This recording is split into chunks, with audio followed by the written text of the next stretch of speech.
On to have a look at the Ebola crisis. As I mentioned at the top of the hour, AIDS and Ebola are relatively new diseases, unknown before the 1980s.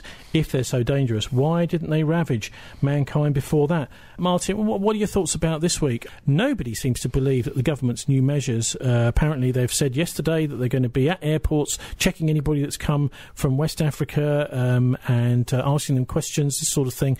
But none of the professionals seem to think that this is going to make any difference whatsoever. I'm not an expert in things like epidemiology, if that's what you call it. I remember do you remember the SARS and swine flu scares that we had a few years ago? I mean, a lot of that was being hyped by vaccine companies. And I'm afraid that the World Health Organization and various other organisations that are supposedly giving us independent advice about Ebola and other things have a vested interest in selling various pharmaceutical solutions to the problems that are being identified. I don't know. I mean, I don't know where Ebola came from. We could discuss that in a moment. There clearly is some kind of a problem, but of course it's very difficult to disentangle what's really happening from panic, fear, and vested interest in creating panic and fear. Professor George Griffin, chair of the government's advisory committee on dangerous pathogens, said that most of the scientific community felt that a screening was a very, very blunt instrument. Apparently, there is really no way to effectively screen this because people are coming in from all different parts of the world. The place to do it has got to be as people get on planes leaving that part of the world, apparently. And what I was hearing on 5 Live yesterday, there's only 3 destinations that people fly to from there: Paris, Brussels and Casablanca. So that's where the action needs to be. Well, maybe, yes, but it's going to be very difficult. I mean, obviously, air travel does make the possibility of this transporting very rapidly from one side of the world to the other. And, of course, on aeroplanes, of course, the air is recirculated inside the aeroplane. So if you've got somebody with a virus on the plane, everybody on the plane potentially is breathing in the virus. So it's a very very effective vector for spreading disease, isn't it? Well, this whole story reminds me of a fascinating book from a couple of decades ago now called Emerging Viruses, AIDS and Ebola: Nature, Accident or Intentional. These are by Dr Raymond Horowitz, and he's been going for years on this subject, saying that he has actually discovered US biological weapons programs behind these 2 particular diseases. Well, I've certainly been reading that in Sierra Leone, at the heart of where this outbreak has taken place, the US did have a biological warfare facility back in the 60s.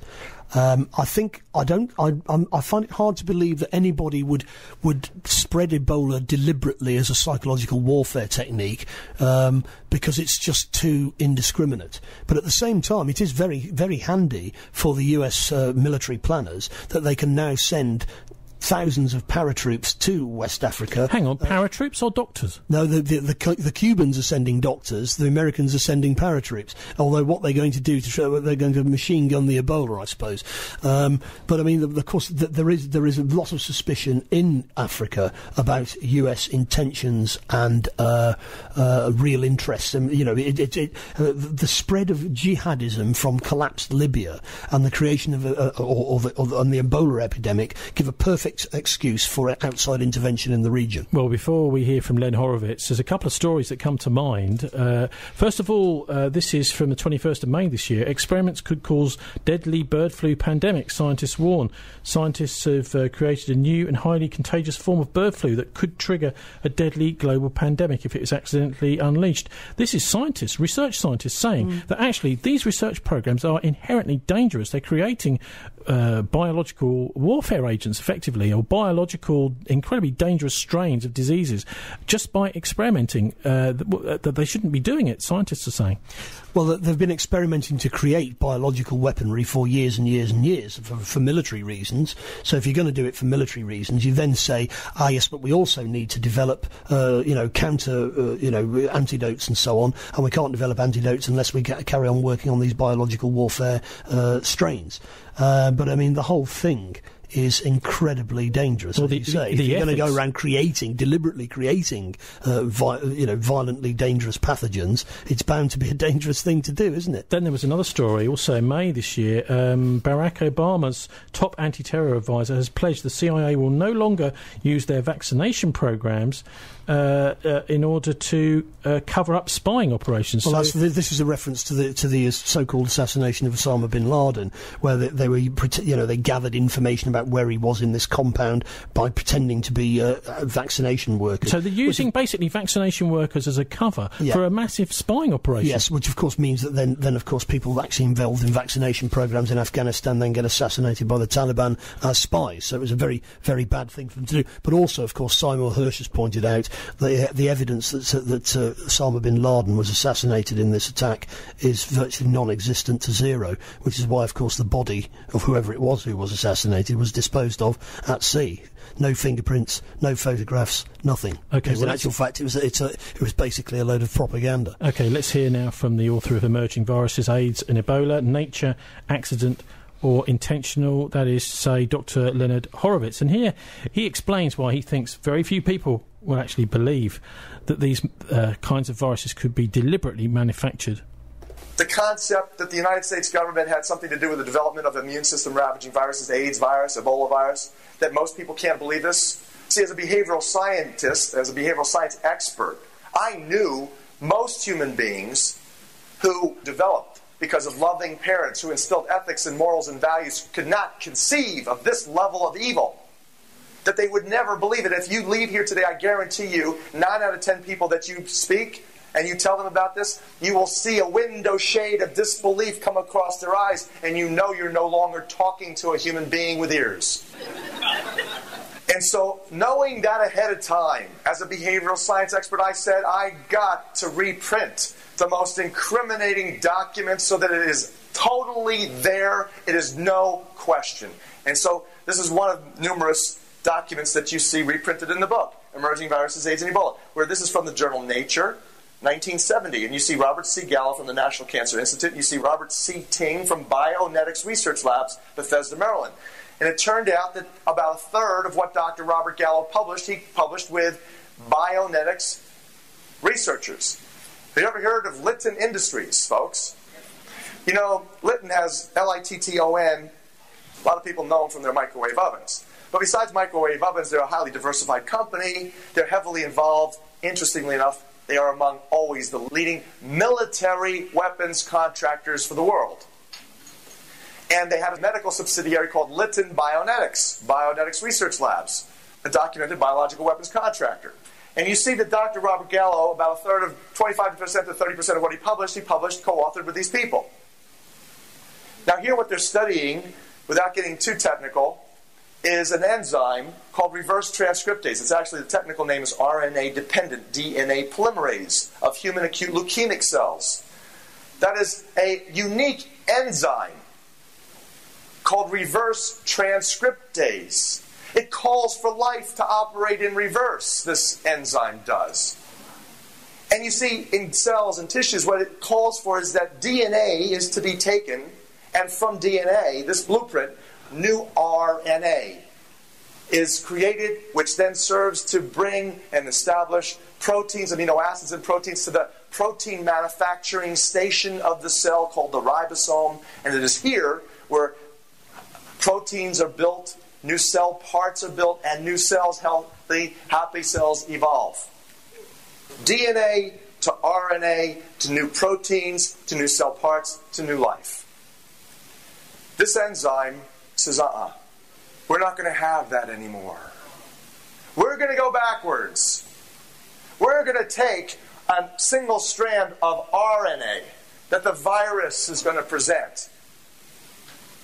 And because of the presence of this unique reverse transcriptase, a new DNA strand gets created. It's called a DNA provirus. And because of the presence of another very interesting enzyme, it's called an endonuclease. It's like a scissors. It cuts open. And it allows this new DNA strand to get inserted. So that now when the perfect cell begins to read this message for how to create new life, it gets fooled. It calls for the production of more viruses instead of healthy cell parts. And that these viruses butt off the cells. And because of these unique proteins on the outside membrane, they're called GP120-like proteins, like little balls here, you see? Through lock and key fashion, they seek out other cells, CD4 helper cells, T lymphocytes, the quarterbacks of the immune system. And they attach to these and they continue this process.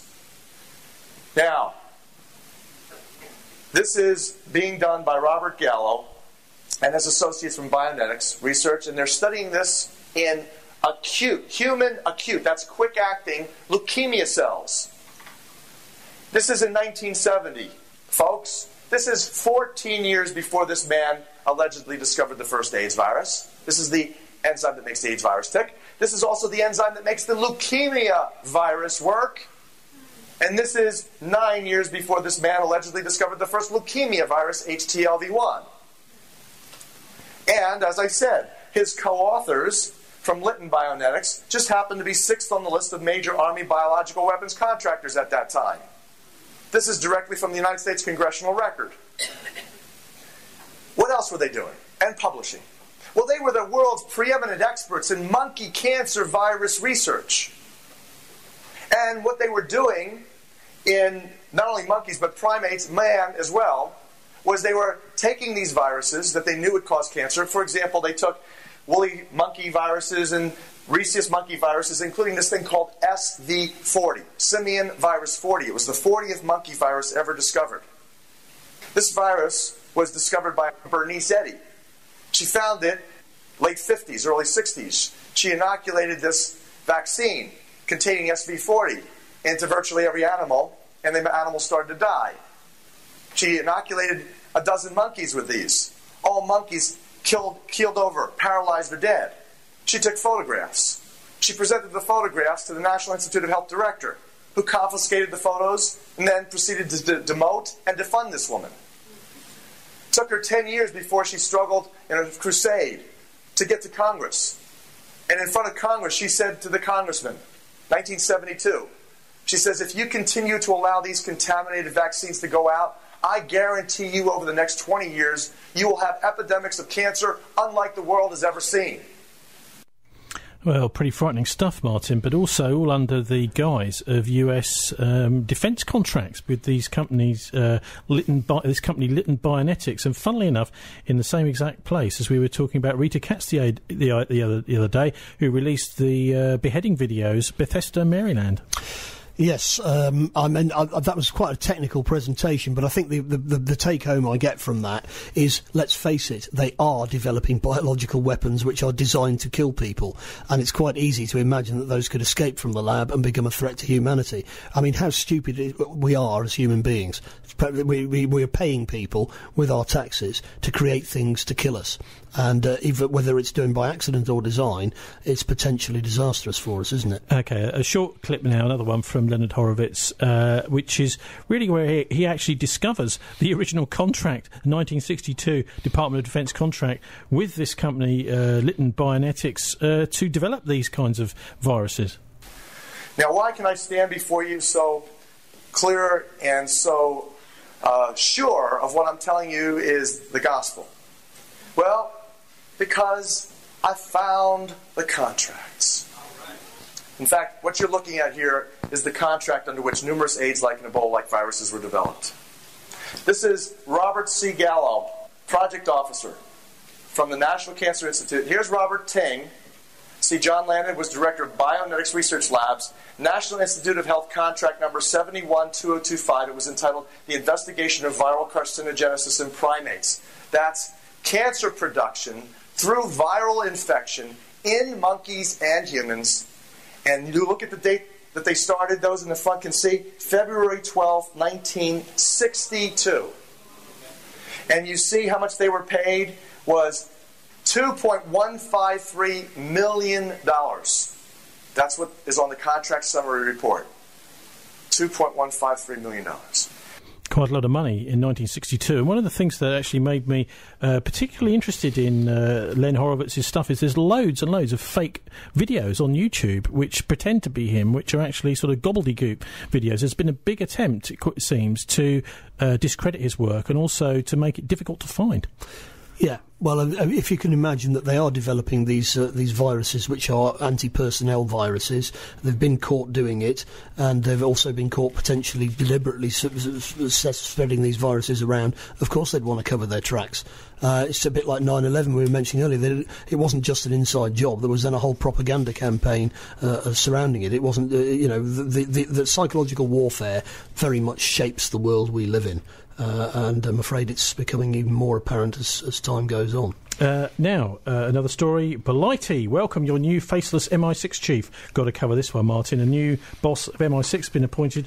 The career spook Alex Younger has been named as the new head of MI6, replacing Sir John Sawyers before taking up his position as the boss of the Secret Intelligence Service.